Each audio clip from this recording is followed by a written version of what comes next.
Welcome everyone. अच्छा, आज हम पाइथन की बैक एंड डेवलपमेंट सीरीज़ शुरू कर रहे हैं। और ये उन लोगों के लिए बेसिकली जो किसी और लैंग्वेज में डेवलपमेंट का एक्सपीरियंस रखते हैं और वो पाइथन में स्विच करना चाहते हैं। तो इस नज़रिए के साथ हम इसको शुरू करते हैं। तो सबसे पहले पाइथन स्टार्ट करने से पहले आपको पाइथन अपने पास सिस्टम पर इंस्टॉल करनी पड़ेगी। और पाइथन इंस्टॉल करने के काफ़ी सारे तरीके हैं। लिनक्स या यूनिक्स बेस्ड सिस्टम्स जो हैं, जैसा कि लिनक्स के डेस्ट्रोज या मैक ओएस, इनमें पाइथन जो है बाय डिफ़ॉल्ट आपके पास आता है। लेकिन विंडोज़ के अंदर आपको पाइथन इंस्टॉल करनी पड़ती है और उसके लिए आप जाके पाइथन को सर्च करेंगे तो जो पाइथन की ऑफिशियल वेबसाइट है वहाँ पे ना आपको इसकी सारे वर्जन्स मिल जाएंगे। तो पाइथन के बेसिकली दो मेजर वर्जन है, पाइथन 2 और पाइथन 3। और यूनिक्स बेस्ड डिस्ट्रोस के अंदर दोनों वर्जन्स होते हैं, लेकिन विंडोज़ में हमारे पास हम उसको खुद इंस्टॉल करते हैं, जिसकी वजह से ना दोनों चीज़ों में थोड़ा सा फ़र्क आता है। वो फ़र्क ये है कि हमारे पास यूनिक्स ऑपरेटिंग सिस्टम्स के अंदर जो कुछ कमांड्स और लाइब्रेरीज़ हैं वो स्पेसिफिकली पाइथन में लिखी गई हैं, और वो पाइथन 2 और पाइथन 3 दोनों में लिखी गई हैं।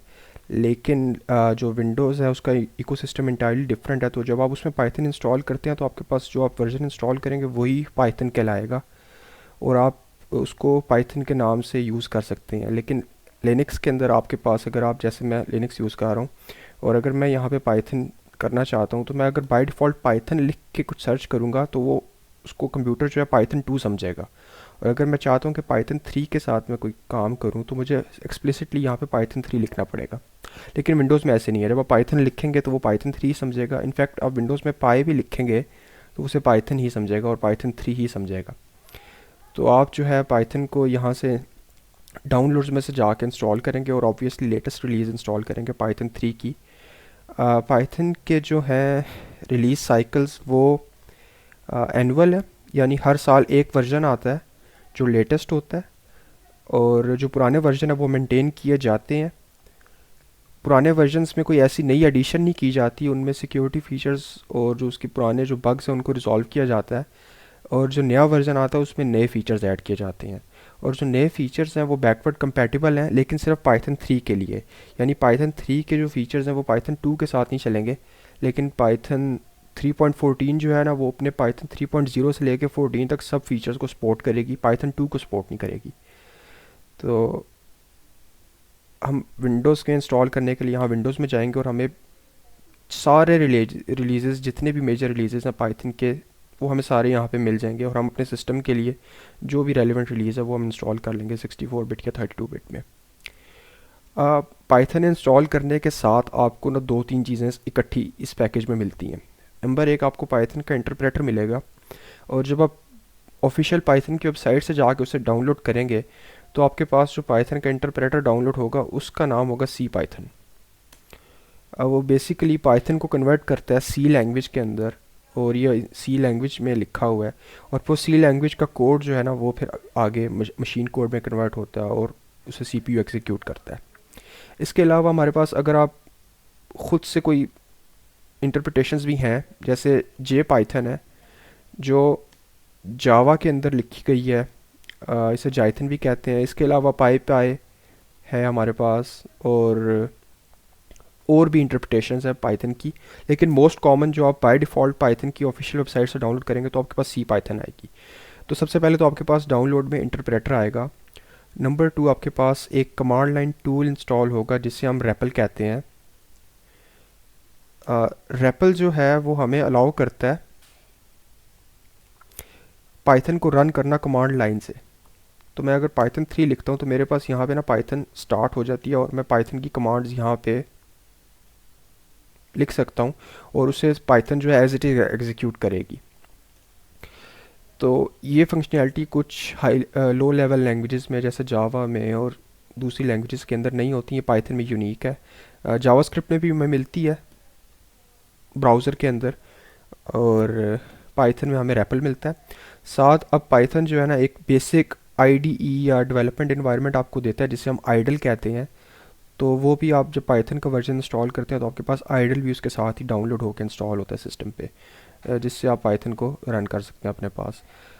अब अगर हम इससे आगे चलें तो आप अगर अपने पास सिस्टम पे डाउनलोड कर लें और उसके बाद हम उसे चलाने शुरू करें, तो हम सबसे पहले जो है ना रेपल को ही देखते हैं। तो रेपल में जब आप पाइथन लिखते हैं तो आपके पास इस तरह एरो बने आ जाते हैं और आपको पता चल जाता है कि आप पाइथन के इन्वायरमेंट के अंदर हैं। ये जो रेपल है ये शॉर्ट है रीड, इवेल्यूएट, प्रिंट और लूप के लिए।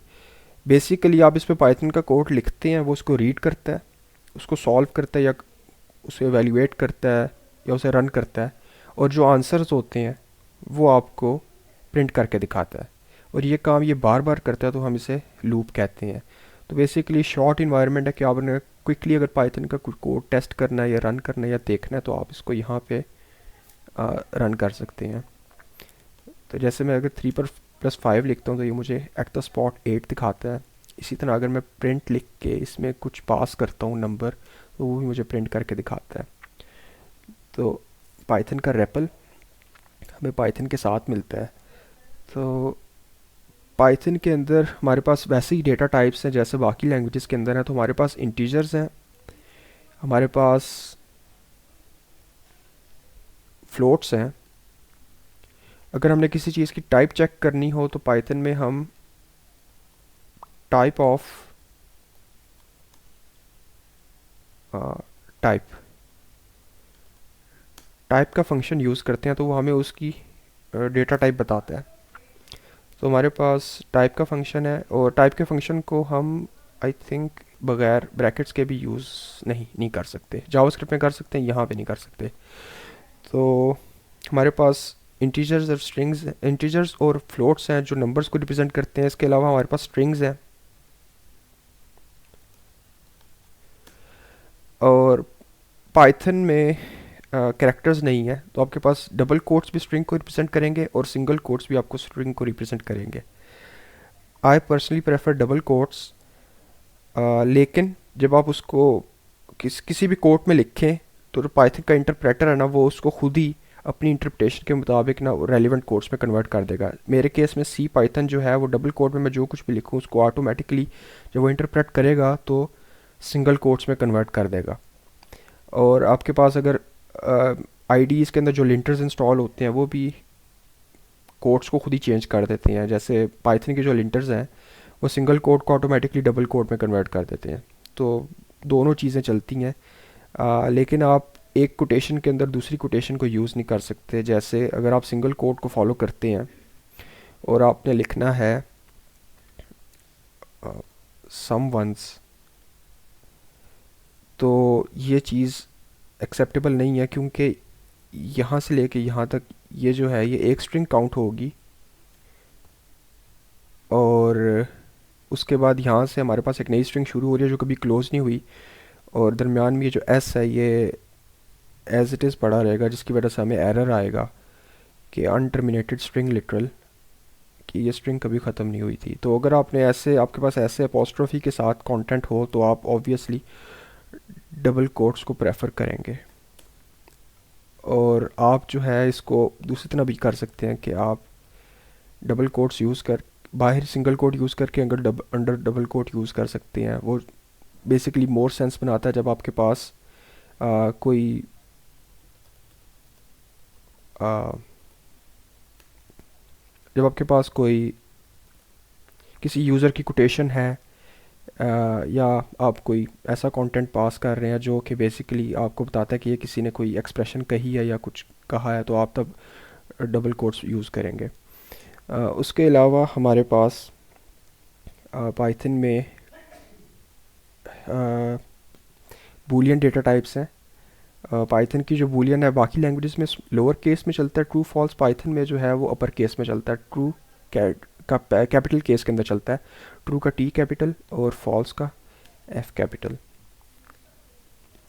इसके अलावा हमारे पास कुछ और भी चीज़ें हैं जिसको हम फिर प्रॉपर जो है आईडी के अंदर अब टेस्ट करते हैं। तो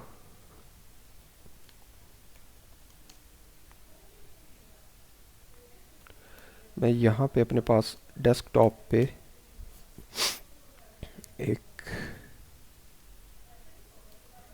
डायरेक्टरी बनाता हूँ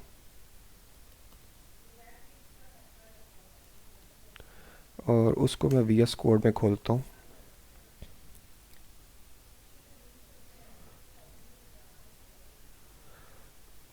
तो वी एस कोड में यहाँ पे मैं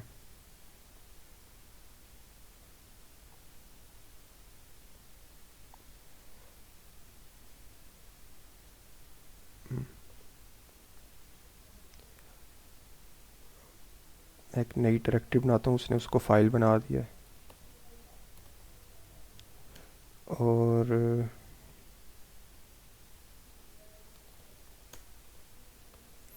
मैं इस फाइल को डिलीट करता हूँ और इस डायरेक्टरी के अंदर हम अपना पाइथन का कोड लिखेंगे। तो मैं यहाँ पे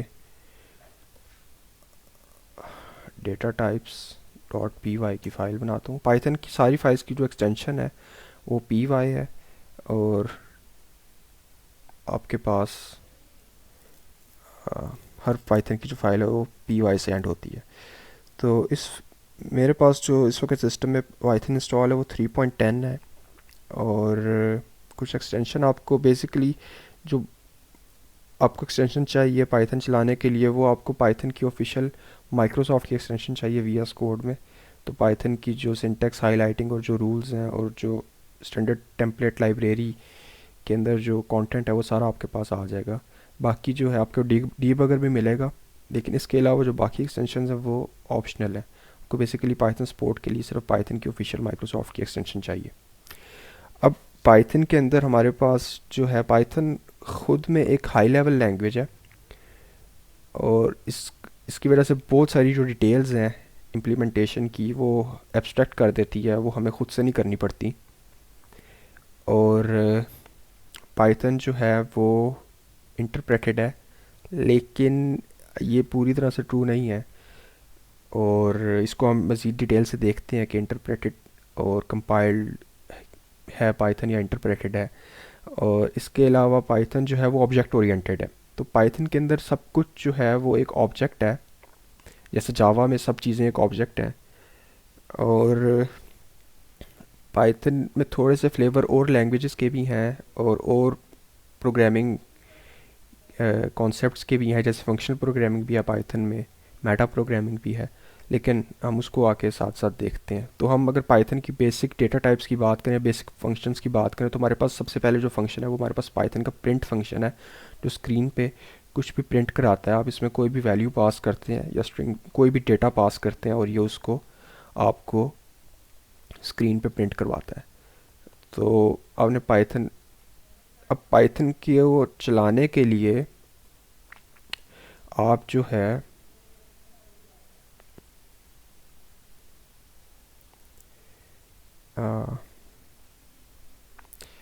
यहाँ पे अपने पाइथन के इंटरप्रेटर को कॉल करेंगे उसके नाम से पाइथन 3, और फिर जिस फाइल को आपने चलाना है उस फाइल का नाम पास करेंगे। तो अभी मैं डेस्कटॉप पे हूँ, तो मैं इस फोल्डर में जाता हूँ, और इस फोल्डर के अंदर मेरे पास यहाँ पे ना ये data types dot P Y की फ़ाइल है। तो मैं पाइथन के इंटरप्रेटर को कॉल करता हूँ और फिर मैं data types dot P Y file का नाम भेजता हूँ, और ये जो है उसको रन करेगा और मुझे यहाँ पे अपने पास आंसर देगा। अभी जो पाइथन का प्रिंट फंक्शन है ये दूसरी लैंग्वेजेस के अंदर ना इसको प्रिंट लाइन कहते हैं। बेसिकली ये फंक्शन जब चलता है और डेटा प्रिंट करता है स्क्रीन पे, तो उसके बाद ये ऑटोमेटिकली ना इंडेंटेशन डाल देता है। तो अगर मेरे पास दो सेम फंक्शन हो और मैं उन्हें कॉल करूं, तो मेरे पास दोनों फंक्शंस जो हैं वो एक नई लाइन के ऊपर रिज़ल्ट शो करेंगे, डिफरेंट लाइन के ऊपर। तो ये ऑटोमेटिकली ना उसके आखिर में एस्केप सीक्वेंस डाल देता है हमारे डेटा के आखिर में जो हम पास करते हैं। तो एक नया प्रिंट फंक्शन एक नई लाइन पे प्रिंट करता है डेटा को। इसके साथ अगर हम वेरिएबल्स की बात करें, तो पाइथन में जो वेरिएबल्स हैं वो डिक्लेयर करना बहुत आसान है। आपने सिर्फ वेरिएबल का नाम लिखना है, और पाइथन के अंदर एज सच कोई डेटा टाइप एसोसिएटेड नहीं है वेरिएबल्स के साथ। तो ऐसे वेरिएबल्स को हम डायनेमिक वेरिएबल्स कहते हैं, और हम वेरिएबल का नाम लिखते हैं और उसको कोई वैल्यू असाइन करते हैं। अब पाइथन के अंदर जो डेटा है, डेटा टाइप्स हैं, वो हमारे पास डेटा को रिलेट करती हैं। अगर मैं इसको समझाऊं तो हमारे पास पाइथन के अंदर जो भी डेटा होता है, डेटा टाइप उसके साथ रिलेट करती है। जैसे अगर मैं यहाँ पे पाइथन, अभी मैंने एक वेरिएबल बनाया जिसके अंदर मैंने लिखा 3,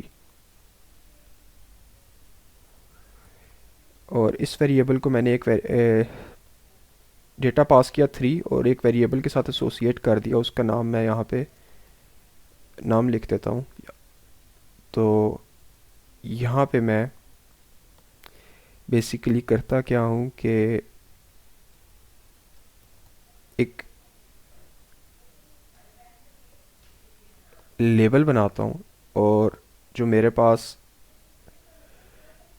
वेरिएबल है वो इस ऑब्जेक्ट को पॉइंट आउट करता है। बेसिकली पाइथन के अंदर जो टाइप्स हैं वो डेटा टाइप डेटा के साथ रिलेट करती हैं। तो अगर मैं किसी चीज़ को इंटीजर कहता हूँ तो वो जो इंटीजर है वो ये वाला डेटा खुद है। ये वेरिएबल जो है इंटीजर टाइप का नहीं है। वेरिएबल सिर्फ एक हमारे पास लेबल है या टैग है किसी डेटा को पॉइंट आउट करने के लिए या रेफ़र करने के लिए। वेरिएबल की एज सच खुद में कोई डेटा टाइप नहीं होती, और वेरिएबल अपने पास वो डेटा स्टोर भी नहीं करता। वेरिएबल उस डेटा का ना, ये जो एरो जिस तरह दिखाया, तो वेरिएबल उस डेटा का रेफरेंस अपने पास स्टोर करता है। तो रेफरेंसेस किसी भी डेटा के हों, जैसे अगर मेरे पास यहाँ पे मैं ये डेटा डुप्लीकेट कर लूँ और इसके अंदर मैं कोई स्ट्रिंग रख दूँ, तो और मैं इसी नम को एक और वेरिएबल बना दूँ,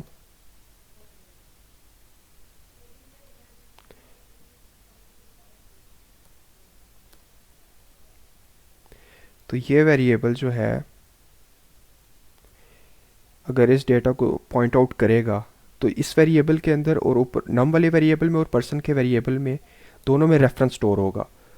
तो जितने भी वेरिएबल्स होंगे वो सेम टाइप का डेटा स्टोर करते हैं। तो वेरिएबल्स को डेटा टाइप देने की लिए ज़रूरत नहीं थी पाइथन में। जो डेटा टाइप है जो वो ऑटोमेटिकली उस ऑब्जेक्ट के साथ या उस डेटा के साथ रिलेट करती है। और पाइथन में चाहे वो इंटीजर है, चाहे वो स्ट्रिंग है, चाहे बूलियन है, या हमारी कस्टम डेटा टाइप है, सब के सब जो हैं वो बेसिकली ऑब्जेक्ट्स हैं। यानी ये इंटीजर भी एक ऑब्जेक्ट है और ये स्ट्रिंग भी एक ऑब्जेक्ट है, और सबकी मेमोरी में अपनी स्पेस है। तो अगर मैं, इसीलिए पाइथन को डायनेमिकली टाइप्ड कहते हैं कि यहाँ पे ना मैं अगर नम में सेव करवाता हूँ 3 और मैं इसको रन करता हूँ तो वो मुझे 3 दिखाएगा। उसके बाद नेक्स्ट लाइन के अंदर ही मैं नम की वैल्यू चेंज कर देता हूँ और मैं उसे दोबारा प्रिंट करता हूँ। तो ये अलाउ है पाइथन में, क्योंकि बेसिकली मैं सिर्फ रेफरेंस चेंज कर रहा हूँ। बिहाइंड द सीन इस वेरिएबल का जो अपना डेटा है ये 3, ये नहीं ज़ाया होगा। मेरे पास एक नया डेटा का ऑब्जेक्ट बनेगा, इंटीजर का ऑब्जेक्ट, और उसकी वैल्यू होगी 5। और ये जो नम है ना, इसका रेफरेंस चेंज होगा। अब ये जो नम है ये इस डेटा को पॉइंट करेगा, तो इसका रेफरेंस सिर्फ चेंज होगा। तो हम जो है ना रन टाइम के ऊपर किसी भी वेरिएबल में कोई भी डेटा स्टोर कर सकते हैं। अब ये पावरफुल भी है और इसके अपने ड्रॉबैक्स भी हैं। पावरफुल एक केस में ये है कि हमारे पास जो कॉमन एग्जांपल है कि आप दो नंबर्स को स्वाप करें, तो और मैं यहाँ पे num1 लेता हूँ, उसकी वैल्यू में लेता हूँ 10, और मैं एक और नंबर लेता हूँ num2 और उसकी वैल्यू में लेता हूँ 44। और अगर मैंने इन दोनों को स्वाप करना हो, वैल्यू बदलनी हो, तो मैं अगर एक नॉर्मल प्रोग्रामिंग लैंग्वेज में जैसे जावा, पाई, सी या सी प्लस प्लस के अंदर अगर काम करूं, तो मैं एक टेम्प का वेरिएबल बनाऊंगा और उसमें मैं num1 का डेटा सेव करूंगा, और फिर मैं num2 के अंदर num1 का डेटा सेव करूंगा, और फिर num1 में मैं टेम्प का डेटा सेव करूंगा। और अब अगर मैंने प्रिंट करवाऊंगा num1 को और num2 को, तो मेरे पास आ,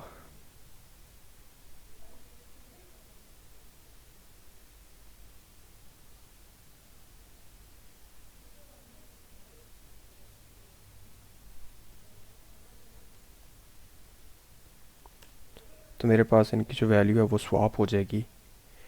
लेकिन पाइथन में इसको करना ज़्यादा आसान है कि आप जो है इसको एक लाइन के अंदर टेम्प का वेरिएबल बनाए बगैर आप यहाँ पे num1 आप लिखेंगे कि num2 के अंदर मैंने num1 की वैल्यू सेव करनी है और num1 में मैंने num2 की वैल्यू सेव करनी है।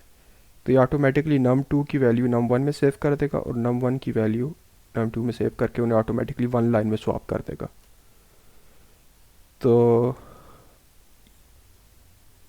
इससे थोड़ा काम करना आसान हो जाता है। लेकिन अगर आपके पास रन टाइम पे डेटा टाइप ही बदल जाती है, जैसे नम में अगर नंबर की जगह स्ट्रिंग आ जाती है जो एक डिफरेंट डेटा टाइप है, तो फिर उसको कैच करना मुश्किल होता है क्योंकि इसमें कोई चेक एंड बैलेंस नहीं है हमारे पास। तो हमारे पास अब पाइथन 3.9 के बाद या 3.8 के बाद बेसिकली उन्होंने टाइप हिंट्स इंट्रोड्यूस करवाए हैं कि आप इसको हिंट दे देते हैं कि इसमें इस तरह का डेटा आना चाहिए। तो हिंट देने के लिए आपने कॉलन लगाना है डेटा टाइप के बाद और आपने उसके बाद उसकी डेटा टाइप लिखनी है कि कौन सी डेटा टाइप इस वेरिएबल में एक्सपेक्टेड है। तो फिर वो इसको फॉलो करने की कोशिश करेगा। लेकिन अगेन ये चेक्स हैं जिसको आप वायलेट भी कर सकते हैं कि अगर मैं num1 के अंदर डेटा ही स्ट्रिंग का कोई डाल देता हूँ और मैं इसको प्रिंट करवाता हूँ, तो मेरे पास एरर जनरेट नहीं होगा। अब आप अपने पास सिस्टम पे कुछ एक्सटेंशन इंस्टॉल करेंगे तो वो आपको यहाँ पे वार्निंग देगा आप क्या आप इसको वायलेट कर रहे हैं रूल्स को। लेकिन ये टाइप हिंटिंग जो है ये हिंट देती है, एज सच कोई हार्ड एंड फास्ट रूल नहीं है ये पाइथन में। तो जिसकी वजह से पाइथन में काफ़ी एरर भी आते हैं और एरर प्रोन भी है। तो हाई लेवल पे इन चीज़ों को सॉल्व करने के लिए हमारे पास डेटा मॉडल्स हैं और पाइडेंटिक जैसी लाइब्रेरीज़ हैं। लेकिन सिंपल कोड के अंदर आप टाइप हिंट्स यूज़ कर सकते हैं। आप इसको इससे ज़्यादा इसको एफिशिएंट नहीं बना सकते। आ, अब इससे आगे चले हैं तो हमारे पास नंबर्स के डेटा टाइप्स थे। कुछ हमारे पास ऑपरेटर्स हैं जो सारी लैंग्वेजेस के अंदर हैं। हमारे पास प्लस का, माइनस का, मल्टीप्लाई का और डिवाइड का ऑपरेटर है। लेकिन बाकी सारे ऑपरेटर तो उसी तरह ही काम करते हैं। जो डिवाइड का ऑपरेटर है ये थोड़ा सा यूनिक है कि डिवाइड का ऑपरेटर जो है वो ख़ुद, अगर मैं यहाँ पे पाइथन का रेपल स्टार्ट करूँ और मैं दो नंबर्स को डिवाइड करूँ जैसे 5/2, तो बाकी लैंग्वेजेस के अंदर ये अगर मेरे पास एक डेटा इंटीजर है और दूसरा डेटा इंटीजर है तो आंसर जो है वो इंटीजर में आना चाहिए था। तो इसका आंसर 2 आएगा बाकी लैंग्वेजेस के अंदर। लेकिन पाइथन जो है ना बाय डिफ़ॉल्ट की जो डिवाइड का ऑपरेटर है ये उसको कन्वर्ट करता है, टाइप कास्ट करता है मोस्ट सूटेबल टाइप के अंदर, तो फ्लोट के अंदर। और अगर आप एक्सप्लिसिटली चाहते हैं कि आपके पास इंटीजर में ही आंसर आया तो हमारे पास उसके लिए एक डिफरेंट ऑपरेटर है पाइथन में जिसको हम इंटीजर डिवीजन या फ्लोर डिवीजन कहते हैं, जो आप डबल फॉरवर्ड स्लैश के साथ यूज़ करते हैं। और ये जो है ये आपको नॉर्मल एक्सपेक्टेड बिहेवियर देगा जो बाकी लैंग्वेज के अंदर आपको डेटा में मिलता है।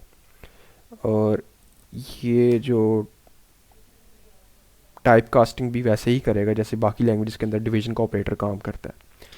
तो बाय डिफ़ॉल्ट जो पाइथन का अपना डिवीजन का ऑपरेटर है वो आंसर फ्लोट में देता है और डबल फॉरवर्ड स्लैश वाला जो ऑपरेटर है वो आपके डेटा टाइप्स के रूल्स को फॉलो करता है। अगर दोनों डेटा टाइप्स इंटीजर में है तो आंसर भी इंटीजर में आएगा। अगर दोनों में से कोई एक भी फ्लोट में है तो आंसर आपके पास फ्लोट में आएगा। इसके अलावा हमारे पास पाइथन में एक और ऑपरेटर है जिसको हम एक्सपोनेंट कहते हैं जो डबल स्टार के साथ आता है। तो बेसिकली एक्सपोनेंट ऑपरेटर जो है वो पावर्स डिफाइन करने के लिए हमारे पास आता है। तो अगर मैंने करना हो 2 की पावर 3 तो मैं लिखूँगा 2 डबल स्टार 3, तो इसका आंसर मुझे ये 8 कैलकुलेट करके देगा। और इसी तरह 3 की पावर 3 या 3 की पावर 2 तो उसके लिए मैं डबल स्टार यूज़ कर सकता हूँ। मुझे मैथ के अंदर जाके पावर या कोई एक्स्ट्रा फंक्शन यूज़ करने की ज़रूरत नहीं है, मेरे पास बाय डिफ़ॉल्ट इसके लिए एक ऑपरेटर है पावर्स के लिए। और ऑपरेटर काफ़ी पावरफुल है, काफ़ी आगे की वैल्यूज़ भी जाके मुझे देता है। आ,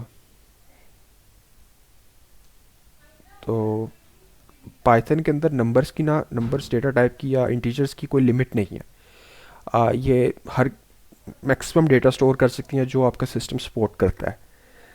तो आपके पास कोई बाकी लैंग्वेजेस में जिस तरह आपके पास 32 बिट्स या 4 बाइट या 2 बाइट्स की स्पेसिफिक स्पेस होती है, पाइथन में ऐसा कोई स्पेस नहीं है। मैक्सिमम आपके पास डेटा स्टोर होता है जो आपका सिस्टम सपोर्ट करता है। इसके अलावा पाइथन में कमेंट्स लगाने के लिए हम हैश यूज़ करते हैं। हमारे पास मल्टी लाइन कमेंट्स नहीं है, तो अगर हमने मल्टीपल लाइंस के ऊपर कमेंट लगाना हो तो मल्टीपल लाइंस में हैश यूज़ करेंगे। और पाइथन में स्ट्रिंग बनाने के लिए एक तो डबल कोटेशन है और सिंगल कोटेशन है। इसके अलावा हम जो है, अगर हमारी स्ट्रिंग मल्टीपल लाइंस के ऊपर जा रही है तो उसको करने के लिए हमारे पास पाइथन में ट्रिपल डबल कोटेशन है। तो मैं अगर डबल कोट्स 3 दफ़ा लगाता हूँ और तो मैं ना एक ऐसी स्ट्रिंग जनरेट कर सकता हूँ जो मल्टीपल लाइंस पे होगी।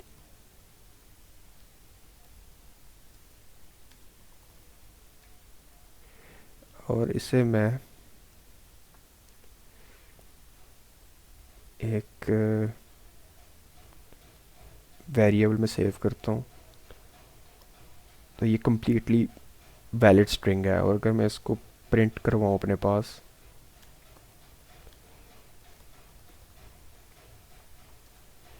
तो मेरे पास string as it is print होगी, जिस तरह इसको मैंने डिफ़ाइन किया है मल्टीपल लाइंस के अंदर।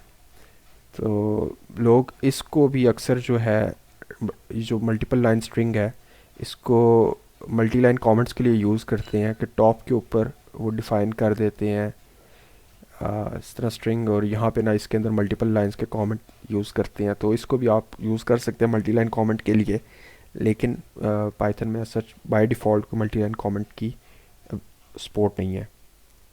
इसके अलावा पाइथन में टाइप कास्टिंग करने के लिए आप फंक्शंस यूज़ करते हैं।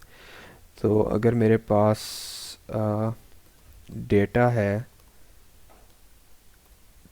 कोई नंबर स्ट्रिंग की सूरत में और इसे मैंने टाइप कास्ट करना है, तो मैं इंट का फंक्शन कॉल करूँगा और इसमें जो मेरा डेटा है वो मैं पास करूँगा। और अगर मैं प्रिंट करवाऊँगा कि मेरे पास नंबर की टाइप क्या है, तो मेरे पास इंटीजर आएगा। और इसके अलावा मैं जो हूँ, अगेन अगर मैं 3.5 का डेटा स्ट्रिंग में ले रहा हूँ नंबर, और इसको मैं टाइप कास्ट कर रहा हूँ इंटीजर में, तो इसको वो टाइप कास्ट करेगा तो मेरे पास एरर आएगा, क्योंकि 3.5 जो है उसको हम एज इट इज़ इंटीजर में कन्वर्ट नहीं कर सकते।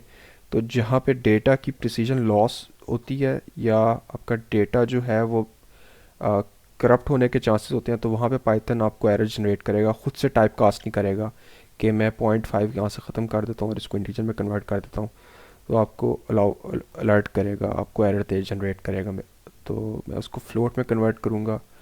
तो इसी तरह स्ट्रिंग में कन्वर्ट करने के लिए मेरे पास str का फंक्शन है कि अगर मैंने किसी डेटा को स्ट्रिंग में कन्वर्ट करना है तो मैं str का फंक्शन यूज़ करता हूँ। और टाइप कास्टिंग के लिए मेरे पास फंक्शंस हैं। अब इसके बाद हमारे पास जो स्ट्रिंग्स हैं, स्ट्रिंग्स को थोड़ा सा देखते हैं कि पाइथन के अंदर जो है मेरे पास जो स्ट्रिंग्स हैं उनके साथ हम क्या क्या कर सकते हैं। तो स्ट्रिंग में हमारे पास पाइथन में सबसे पहले हम स्ट्रिंग को कंकैटिनेट कर सकते हैं, और कंकैटिनेशन जो है वो प्लस के ऑपरेटर के साथ यूज़ होती है। तो अगर मैं यहाँ पे प्रिंट करके दिखाऊं कि जो मेरा डेटा था उसको कंकैटिनेट करूं एक और स्ट्रिंग के साथ, और मैं इसे प्रिंट करूं तो मेरे पास यहाँ पे स्ट्रिंग कंकैटिनेशन परफॉर्म हो रही है। इसी तरह एक जो हमारे पास स्टार का ऑपरेटर है वो भी स्ट्रिंग्स के साथ यूज़ कर सकते हैं। वो बेसिकली स्ट्रिंग को उतनी टाइम्स मल्टीप्लाई करता है और मेरे पास उतनी मल्टीपल स्ट्रिंग्स शो होती हैं। तो यहाँ पे मेरे पास हेलो वर्ल्ड जो है वो 3 दफ़ा शो हो रहा है आमने सामने। तो अगर मैं यहाँ पे भी स्पेस लगा दूँ तो मेरे पास यहाँ पे स्पेस आएगा। तो आप स्ट्रिंग को मल्टीप्लाई करते हैं और वो स्ट्रिंग उतनी दफ़ा मल्टीप्लाई होके आपस में कंकैटिनेट भी करता है। तो प्लस का और मल्टीप्लाई का ऑपरेटर स्ट्रिंग के साथ यूज़ कर सकते हैं, बाकी जो ऑपरेटर्स हैं वो स्ट्रिंग के साथ काम नहीं करते। स्ट्रिंग में से अगर आपने कोई ख़ास कैरेक्टर सेलेक्ट करना हो तो आप जो है स्क्वायर ब्रैकेट्स का यूज़ करते हैं। और हमारे पास स्ट्रिंग जो है ज़ीरो बेस्ड इंडेक्स को फॉलो करती है। इसका मतलब है कि हमारे पास जो पहला इसमें जो करेक्टर है उसकी पोजीशन ज़ीरो होगी और उसके बाद going forward 1 2 3 4 and so on.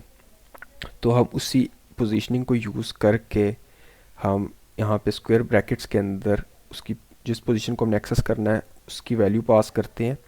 तो मेरे पास वो करेक्टर प्रिंट होगा स्क्रीन पे। अब ये जो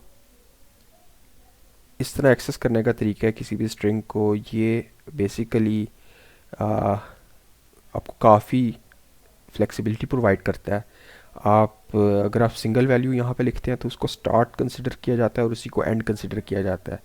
लेकिन आप यहाँ पे मल्टीपल वैल्यूज़ भी पास कर सकते हैं कॉलन के साथ। तो आप इसे बता सकते हैं स्टार्ट यहाँ पे करें और एंड आप एक ख़ास जगह पे करें।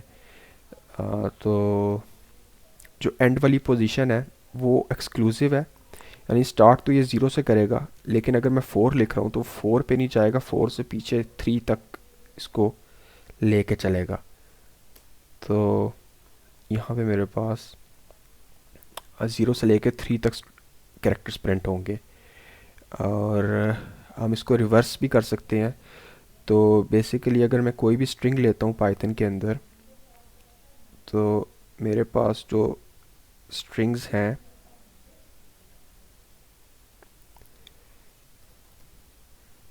वो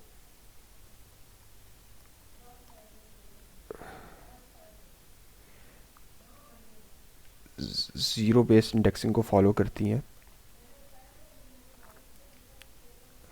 और एट द सेम टाइम ये नेगेटिव इंडेक्सिंग को भी फॉलो करती हैं। तो मेरे पास यहाँ पे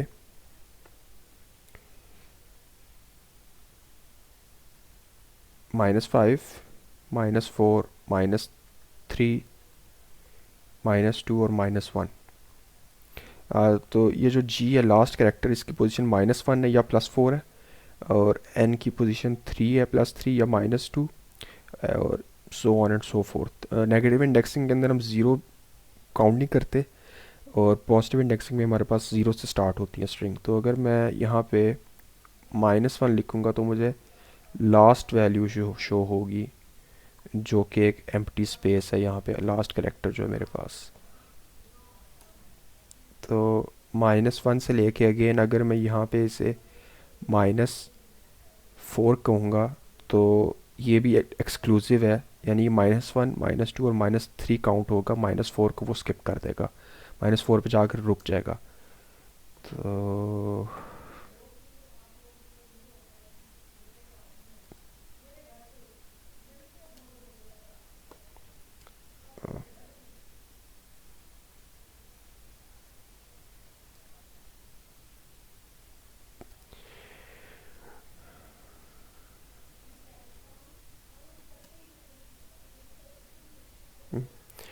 तो अब इसके साथ साथ कुछ पाइथन में चीज़ें हैं जो कंफ्यूज करती हैं लोगों को।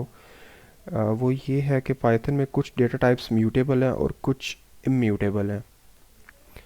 तो मैं अगर म्यूटेबल और इम्यूटेबल को सर्च करूं और यहाँ पे मेरे पास एज अ रेफरेंस मैं इसको देखूं तो मेरे पास integers, floats, boolean, strings, tuples, frozen set and bytes, these are immutable data types.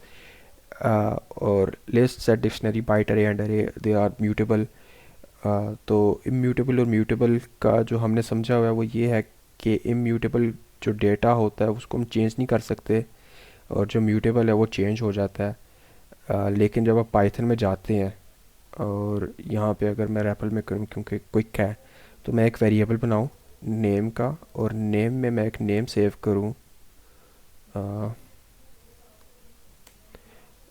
और मैं इसको प्रिंट करूँ स्क्रीन पे, तो मेरे पास मेरा नेम प्रिंट होगा जो मैंने इसमें सेव किया था। लेकिन अगर मैं वही वेरिएबल दोबारा कॉल करूं और उसके अंदर मैं एक और स्ट्रिंग पास करूं और मैं इसको प्रिंट करवाऊं, तो मेरे पास एक डिफरेंट स्ट्रिंग पास होगी। तो अगर ये इम्यूटेबल था तो यहाँ पे ये चेंज क्यों हो गया, एक चीज़। दूसरी चीज़ ये कि अगर यहाँ पे इसने हमें बताया कि आ, जो इंटीजर्स है वो भी इम्यूटेबल हैं, तो अगर मैं इंटीजर की बात करूं और मैं एक नंबर को एक इंटीजर असाइन करूं और मैं एक और वेरिएबल लूं और उसको मैं जो मेरे पास x का वेरिएबल है उसके साथ सेम वैल्यू असाइन कर दूं, और मैं देखूं x में मेरे पास क्या है 10 है, और मैं y में देखूं मेरे पास 10 है, और मैं x की जो वैल्यू है उसको चेंज करके डिफरेंट कर दूं, और मैं x को सर्च करूं तो अब मेरे पास 56 आ रहा है। लेकिन अगर मैं y को सर्च करूं तो मेरे पास y अभी भी 10 आ रहा है, जबकि मैंने यहाँ पे इस लाइन के अंदर दोनों को एक दूसरे के बराबर डिक्लेयर किया है। तो अगर ये इम्यूटेबल है तो यहाँ पे ये क्यों हो रहा है। तो बेसिकली पाइथन जो है वो इम्यूटेबिलिटी और म्यूटेबिलिटी को एसोसिएट करती है डेटा के साथ, एक्सप्लिसिटली डेटा के साथ। तो ये थोड़ी सी डिफरेंट चीज़ है पाइथन के अंदर कि जब मैं इम्यूटेबिलिटी की बात करता हूँ और मैं एक स्ट्रिंग बनाता हूँ और उसको मैं एक वेरिएबल के साथ एसोसिएट करता हूँ,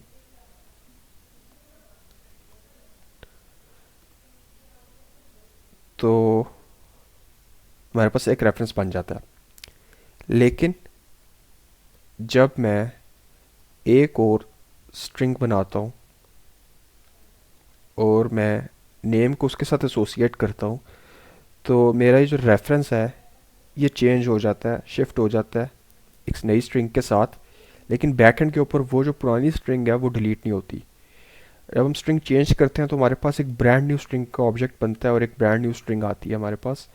पुरानी स्ट्रिंग जो है वो उधर ही रहती है, उसको वो म्यूटेट नहीं करता पाइथन। और सेम है वेरिएबल्स के साथ कि अगर मैं इसको ही वेरिएबल में कन्वर्ट कर लूँ, सॉरी सेम है हमारे पास इंटीजर्स के साथ। अगर मैं इसी को इंटीजर में कन्वर्ट करूँ तो जैसे मेरे पास एक इंटीजर था 10 और मेरे पास एक वेरिएबल था उसका नाम था x जो कि 10 से रिलेट कर रहा था, और मैंने एक और वेरिएबल बनाया था y जो कि इसी 10 से रिलेट कर रहा था, और फिर मैंने x का डेटा चेंज किया था 56 पे, और मैंने 10 x का रेफरेंस चेंज किया था। बेसिकली जब मैंने उसका डेटा चेंज किया था तो y मुझे 10 वैल्यू दे रहा था क्योंकि y का रेफरेंस जो था ना वो उस डेटा ऑब्जेक्ट के साथ था, और मेमोरी में जो ऑब्जेक्ट है वो म्यूटेट नहीं हुआ, ऑब्जेक्ट उधर ही रहा है। बस जब मैंने उस ऑब्जेक्ट को चेंज किया तो मेरे पास एक नया इंटीजर का ऑब्जेक्ट बनता है, और x का जो रेफरेंस है उस ऑब्जेक्ट के लिए वो चेंज होता है, ऑब्जेक्ट खुद म्यूटेट नहीं होता। और ये जो बाकी डेटा टाइप्स हैं हमारे पास म्यूटेबल, इसमें ये चीज़ें डिफरेंट हैं। म्यूटेबल में जो ऑब्जेक्ट है आपका खुद म्यूटेट होता है, और ये म्यूटेबल और इम्यूटेबल बेसिकली जो दोनों चीज़ें हैं वो रैम से रिलेट करता है, ये कि आपके पास रन टाइम में जो मेमोरी में डेटा है क्या वो म्यूटेबल है और इम्यूटेबल है कि नहीं है। तो आपके पास जो वेरिएबल्स हैं उनके साथ इम्यूटेबिलिटी या म्यूटेबिलिटी रिलेट नहीं करती, आपके पास म्यूटेबिलिटी रिलेट करती है रैम के अंदर डेटा से। अगर आप रन टाइम पर रैम के अंदर डेटा चेंज कर सकते हैं और पुराना डेटा ओवरराइड करते हैं तो वो म्यूटेबल है, और अगर आपको ये फंक्शनैलिटी अलाउ नहीं है तो वो इम्यूटेबल है। तो पाइथन में जो इम्यूटेबल टाइप्स हैं आपके पास एक नया डेटा बनता है। और अगर आ, इसको अगर चलें वो नेक्स्ट दफ़ा करेंगे। इसको मज़ीद डिटेल से जाके कि बैकेट के ऊपर पाइथन इसको ख़ुद कैसे इम्प्लीमेंट करती है। तो इसके साथ अगर हम आगे चलें तो हमारे पास स्ट्रिंग के अंदर हमारे पास कुछ ऑपरेशंस थे। स्ट्रिंग इम्यूटेबल है, तो मैं जब स्ट्रिंग के अंदर एक स्ट्रिंग जनरेट करता हूँ डेटा की, और उसमें कोई टेक्स्ट पड़ा हुआ है, और जब मैं इस डेटा की किसी वैल्यू को मैं चेंज करता हूँ ज़ीरो के ऊपर, कोई भी जो ज़ीरो के ऊपर कैरेक्टर है उसको मैं चेंज करता हूँ और मैं इसको प्रिंट करता हूँ, और यही मैं चेंज करने से पहले और चेंज करने के बाद भी दिखाता हूँ। तो मेरे पास यहाँ पे आएगा कि string object does not support assignment, कि मैं जो हूँ स्ट्रिंग को म्यूटेट करने की कोशिश कर रहा हूँ तो वो अलाउ नहीं है। तो मैं उसी स्ट्रिंग को म्यूटेट कर रहा हूँ, तो वो अलाउ नहीं है मुझे। तो इसी तरह स्ट्रिंग जो है उसमें हमें कुछ फंक्शंस भी इसके साथ मिलते हैं। जैसे एक अगर मैंने स्ट्रिंग को कैपिटलाइज करना है तो मेरे पास कैपिटलाइज है। इसके अलावा मेरे पास है अपर अपर केस करने के लिए स्ट्रिंग के मेथड्स हैं, और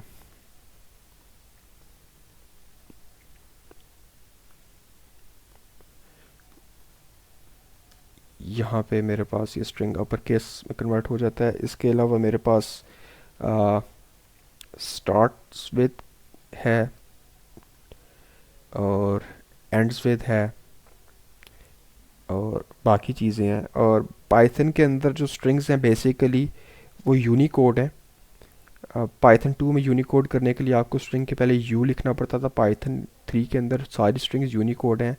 इसका मतलब है कि आप इसमें आपकी जो स्टैंडर्ड आस्की है उससे बाहर जाके आप इसमें ऐसा डेटा भी स्टोर कर सकते हैं, जैसे आप इसमें इमोजी भी स्टोर कर सकते हैं।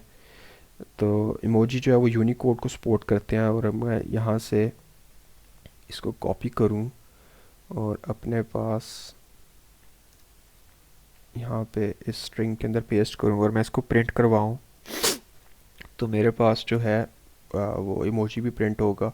तो ये यूनिकोड को सपोर्ट करती है पाइथन।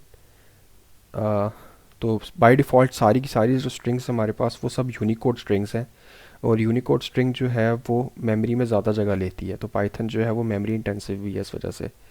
और इसके अलावा पाइथन के अंदर हमारे पास स्ट्रिंग स्लाइसिंग स्ट्रिंग स्लाइसिंग हम देख लेते हैं थोड़ी सी, कि स्ट्रिंग स्लाइसिंग करने के लिए अगेन मैं स्क्वायर ब्रैकेट्स यूज़ करता हूँ और मैं अपनी रेंज बताता हूँ जो हमने पहले देखी थी।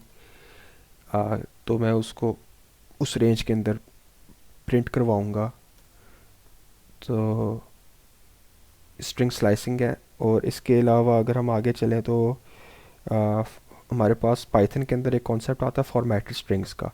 तो अगर मैंने कोई डेटा प्रिंट करवाना है और मेरे पास यहाँ पे वेरिएबल है नेम का, इसमें मेरे पास नेम पड़ा हुआ है, मेरे पास एज का वेरिएबल है, इसमें मेरे पास एज पड़ी है, और मैं यहाँ पे एक स्ट्रिंग प्रिंट करवाता हूँ।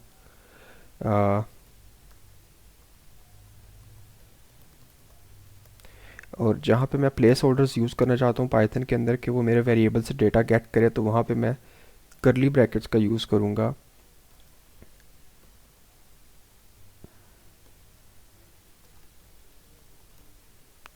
और मैं डॉट फॉर्मेट का मेथड यूज़ कर सकता हूँ, और मैं यहाँ पे जिस तरह हम सी में करते हैं या सी प्लस प्लस में कि हम ऑर्डर की रिस्पेक्ट करते हुए वहाँ पे डेटा पास करेंगे।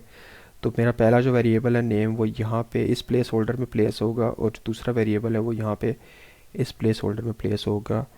तो मैं यहाँ पे इसको अगर प्रिंट करवाऊँ तो मेरे पास उसी तरह ही डेटा आएगा। लेकिन पाइथन के अंदर पाइथन 3.6 ऑनवर्ड्स हमारे पास एफ स्ट्रिंग्स आई थी, और आप स्ट्रिंग बनाते हुए उसके पीछे एफ लिखते हैं। तो ये जो पूरी की पूरी स्ट्रिंग है ये फॉर्मेटेड स्ट्रिंग कंसिडर होती है और आपको आखिर में डॉट फॉर्मेट नहीं लिखना पड़ता और आप ये प्लेस होल्डर के अंदर डायरेक्टली जो है ना अपना डेटा पास कर सकते हैं। आ, तो ये पाइथन में है हमारे पास फॉर्मेटेड स्ट्रिंग्स का कॉन्सेप्ट। और फॉर्मेटेड स्ट्रिंग जो है वो आप रॉ स्ट्रिंग की तरह यूज़ कर सकते हैं, रिटर्न कर सकते हैं, उसको वेरिएबल में सेव कर सकते हैं और उसको एज इट इज़ यूज़ करेंगे। इसके अलावा हमारे पास पाइथन के अंदर अगर हमने कुछ कन्वेंशंस हैं, जैसे वेरिएबल का नाम जो है वो नंबर के से स्टार्ट नहीं होगा, और अगर आपके पास ऐसा नेम है जिसमें हमारे पास वेरिएबल का नाम जैसे फर्स्ट नेम अगर मैं से लिखूं, तो बाकी लैंग्वेजेस के अंदर हम केमिकल केस फॉलो करते हैं, पाइथन में कोई रिस्ट्रिक्शन नहीं है, लेकिन प्रेफर किया जाता है स्नेक केस के लिए। तो जब अपने स्पेस यूज़ करना हो तो आप उसकी जगह अंडरस्कोर लगाते हैं और उसको ना वेरिएबल को कॉल करते हैं।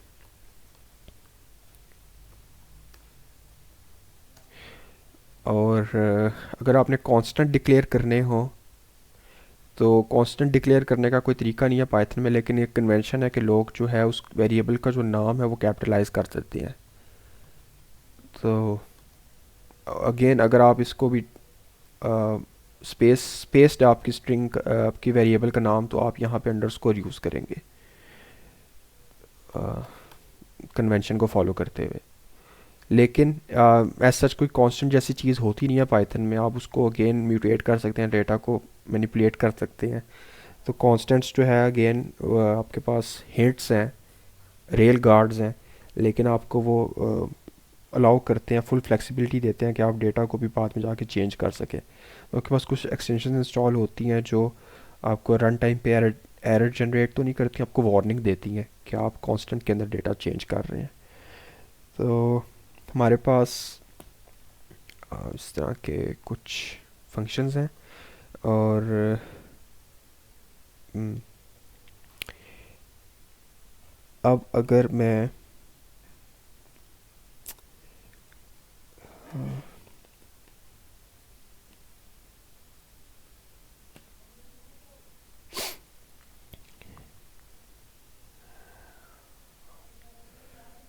पाइथन की थोड़ी सी इंटरनल फंक्शनैलिटी की बात करूं, तो पाइथन में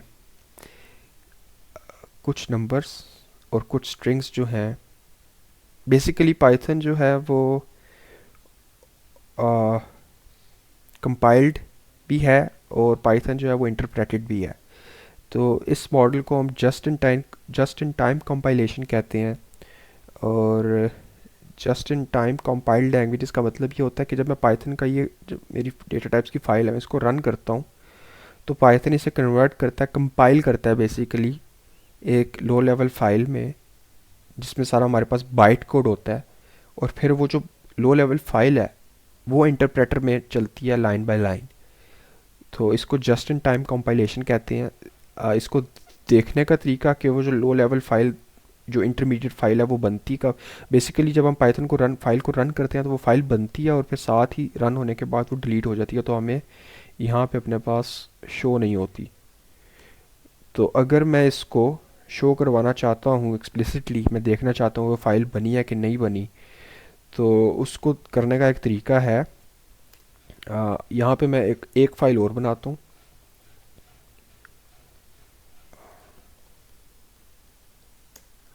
hello.py की, और इस फाइल के अंदर मैं एक फ़ंक्शन डिफ़ाइन करता हूँ। और पाइथन में फंक्शंस डिफ़ाइन करने के लिए हम डेफ का कीवर्ड यूज़ करते हैं और फंक्शन का नाम लिखते हैं, और उसके बाद यहाँ पे ना हम लिस्ट ऑफ आर्गूमेंट्स पास करते हैं कि जो भी हमने आर्गूमेंट्स रखने हैं। इस फंक्शन को मैं आर्गूमेंट के बगैर रख रहा हूँ। और बाकी लैंग्वेजेस में जिस तरह हम यहाँ पे कर्ली ब्रैकेट्स यूज़ करते थे, पाइथन में उसकी जगह हम कॉलन लगाते हैं और 4 स्पेसेस का गैप देते हैं, या इंडेंटेशन देते हैं, या टैब दबाते हैं। तो 4 स्पेसेस का गैप देते हैं। आप इसको 2 स्पेसेस पे भी कर सकते हैं,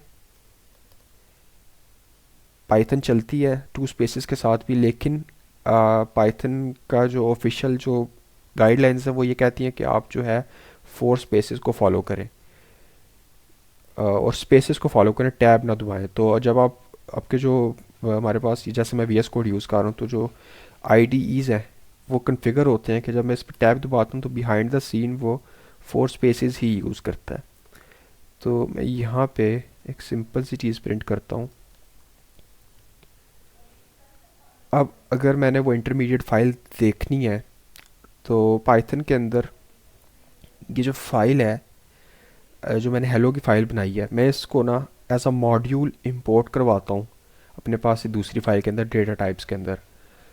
तो पाइथन में इंपोर्ट करवाने के लिए हमारे पास हम इंपोर्ट का कीवर्ड यूज़ करते हैं और आगे फिर हम उस फाइल का नाम लिखते हैं। तो मुझे अब यहाँ पे एक्सटेंशन लिखने की ज़रूरत नहीं है, मैं सिर्फ यहाँ पे उस फाइल का नाम लिखूँगा। तो अब मैं उस फाइल के जो फंक्शन है, मैं इस फंक्शन है ना उसका नाम चेंज कर देता हूँ ताकि मेरे पास कन्फ्यूजन ना क्रिएट हो। इसको ग्रीट कह देता हूँ। और यहाँ पे मैं अगर इस फंक्शन को कॉल करना चाहता हूँ तो मैं उस फाइल का नाम लिखूँगा और मैं साथ उस फंक्शन का नाम लिखूँगा। और मैं क्योंकि ये फंक्शन है तो मैं इसको करली ब्रैकेट्स भी लगाऊँगा, सॉरी इसकी पैरेंथेसिस यूज़ करूँगा। और मैं इसको कॉल करूँगा तो मेरे पास यहाँ पे ये हाई प्रिंट होगा जो यहाँ पे आ रहा था। और मेरे पास एक इंटरमीडिएट फाइल बनी है पाई कैश की। ये जो पाई कैश है ना, इसके अंदर मेरे पास वो लो लेवल फाइल बनी है जो पाइथन कंपाइल करके बनाता है। अब इसको मैं पढ़ नहीं सकता क्योंकि इसके अंदर मेरे पास बाइट के अंदर डेटा है। तो उसको सपोर्ट सिस्टम या वीएस कोड में मेरे पास करंट सपोर्ट नहीं है उस फाइल को पढ़ने की। और ये जो फाइल है ये काफ़ी डिफरेंट चीज़ है। बेसिकली ये फ़ाइल कैसी होती है, कब बनती है, कहाँ बनती है, बनती भी है कि नहीं बनती, ये सब डिपेंड करता है कि आप कौन सा इंटरप्रेटर यूज़ कर रहे हैं। तो पाइथन के साथ जो डिफ़ॉल्ट आता है सी पाइथन, वो ये फाइल बनाता है .py ये एक्सटेंशन है। जो बाकी इंटरप्रेटर्स होंगे उनके ऊपर उसकी इंटरप्रिटेशन मुख्तलिफ है। कुछ फाइल्स बनाते हैं, ज़्यादा बनाते हैं, कुछ फाइल्स कुछ बिल्कुल नहीं बनाते, वो प्योरली इंटरप्रेटेड होते हैं। तो हमारे पास जो बाय डिफ़ॉल्ट पाइथन के साथ जो इंटरप्रेटर आता है तो वो हमारे पास सी पाइथन का होता है और वो ये कंपाइल्ड फाइल बनाता है। और कंपाइल्ड फाइल सिर्फ तब हमें नज़र आती है जब हम किसी मॉड्यूल को इंपोर्ट करते हैं। तो अगर मेरे पास एक फ़ोल्डर होता और उसमें मेरे पास मल्टीपल पाइथन की फ़ाइल्स होती और मैं उसमें से उस फोल्डर में से किसी एक पाइथन की फ़ाइल को इंपोर्ट करता, तो जो मैं जिस फाइल को इंपोर्ट करूँगा सिर्फ उसी का मेरे पास ना कंपाइल्ड वर्जन बनेगा। और बेसिकली पाइथन ये कंपाइल्ड वर्जन बनाता है टाइम को सेव करने के लिए, कि अब अगर मैं इसको इंपोर्ट कर रहा हूँ अपने पास तो मैं डेफिनेटली इसको यूज़ करूँगा तब मैं इसे इंपोर्ट कर रहा हूँ। तो पाइथन ना इसी फाइल को सिर्फ कंपाइल कर देगा लो लेवल में, कि उसको फाइल को जब मैं रन करूँ ना तो उसको रन टाइम के ऊपर उसको इंटरप्रेट ना करना पड़े। तो उससे स्पीड पे फ़र्क पड़ता है। तो मेरे पास इस तरह जो एक्सिक्यूशन वो थोड़ी फास्ट हो जाती है। इसके अलावा ये जो .py की फ़ाइल है, अगर हम बाकी लो लेवल लैंग्वेजेस की बात करें जैसे सी और C++ है, तो वहाँ पे जो लो लेवल जो हमारे पास जो फाइल्स बनती हैं कंपाइल होने के बाद, वो मशीन कोड होता है। और मशीन कोड जो होता है वो CPU डिपेंडेंट होता है। मेरे पास सिस्टम में जिस तरह का सिस्टम है उसके मुताबिक वो बनता है, सिस्टम के मुताबिक भी और ऑपरेटिंग सिस्टम के मुताबिक भी। तो विंडोज़ को अगर मैं नॉर्मल इंटेल के प्रोसेसर पे चला रहा हूँ तो वो दोनों चीज़ों पे डिपेंड करेगा। लेकिन ये जो .py की कंपाइल्ड फाइल है ये मशीन कोड नहीं है, ये बाइट कोड है। और ये प्रोसेसर पे डिपेंड नहीं करता, आपके ऑपरेटिंग सिस्टम पे डिपेंड नहीं करता, ये प्योरली आपके इंटरप्रेटर पे डिपेंड करता है। और इसका जो है वो क्राइटेरिया, नेमिंग क्राइटेरिया ऐसा है कि जिस मॉड्यूल को आप इंपोर्ट कराते हैं पहले उस मॉड्यूल का नाम आता है, फिर आपके पास .c पाइथन लिखा हुआ आता है और आपके पास डैश के बाद आपका जो पाइथन का वर्जन इंस्टॉल है वो आता है और फिर .py की आपके पास एक्सटेंशन आती है। तो ये आपके पास सारे फाइल इसी तरह ही मॉड्यूल को फॉलो करती है। और पाइथन में एक चीज़ का ख्याल रखा जाता है कि आप जो है ना इस तरह पूरे मॉड्यूल को इंपोर्ट ना कराएं क्योंकि फिर वो पूरे का पूरा कंपाइल होगा और उसमें टाइम लगेगा उसको रन करने में भी। तो पाइथन जो है वो इंपोर्ट स्टेटमेंट्स जो है ना उसको शॉर्ट करना सिखाती है, वो हम नेक्स्ट में देखेंगे नेक्स्ट टाइम। और ये जो hello.py की फ़ाइल है जब कंपाइल होती है तो रन भी होती है। अगर मैं यहाँ पे एक प्रिंट स्टेटमेंट डालूँ कि दिस फाइल इज़ रनिंग और मैं यही वाला कोड दोबारा जाके रन करूं, तो मेरे पास, मैं सिर्फ ग्रीट को यूज़ कर रहा हूँ, तो मेरे पास हाई तो प्रिंट हो रहा है, लेकिन उससे पहले वो जो फाइल कंपाइल हुई है तो कंपाइल होके वो रन भी होती है। तो दिस फाइल इज़ रनिंग जो है उसके मुझे प्रिंट स्टेटमेंट से भी आ रहा है यहाँ पे नज़र नीचे। अ, तो ये था आज का कंटेंट, और हम इसी इसी से आगे नेक्स्ट टाइम कंटिन्यू करेंगे। Thank you.